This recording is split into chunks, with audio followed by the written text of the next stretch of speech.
Hi everyone. ನಾವು ಕಬಿನಿಗೆ ಹೋಗಿದ್ದಾಗ ನಿರುತ್ತರ ಅನ್ನೋ ರೆಸಾರ್ಟಲ್ಲಿ ಸ್ಟೇ ಮಾಡಿದ್ವಿ. ಇವತ್ತು ನಾನು ಆ ರೆಸಾರ್ಟ್ ಟೂರ್ ಮಾಡ್ತಿದ್ದೀನಿ. Hope you guys will like it.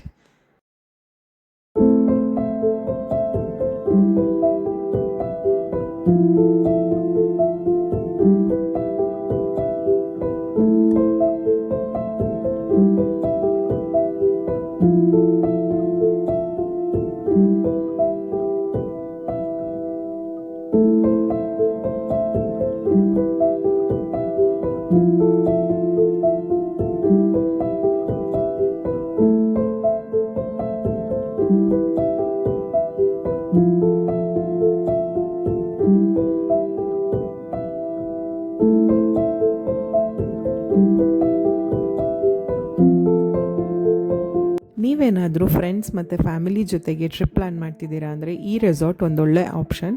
ಇದು ಮೈಸೂರಿಂದ 1.5 ಅವರ್ ಅಷ್ಟೇ, ಬ್ಯಾಂಗ್ಳೂರಿಂದ 3.5 ಅವರ್ಸ್ ಆಗುತ್ತೆ. ನಿಮಗೇನಾದರೂ ಈ ವಿಡಿಯೋ ಇಷ್ಟ ಆಗಿದ್ದರೆ ದಯವಿಟ್ಟು ಚಾನಲ್ನ ಸಬ್ಸ್ಕ್ರೈಬ್ ಮಾಡಿ. ನಿಮಗೆ ಈ ರೆಸಾರ್ಟ್ ಬಗ್ಗೆ ಏನಾದರೂ ಡೀಟೇಲ್ಸ್ ಬೇಕು ಅಂದರೆ ಕಮೆಂಟ್ ಮಾಡಿ. Thank you so much.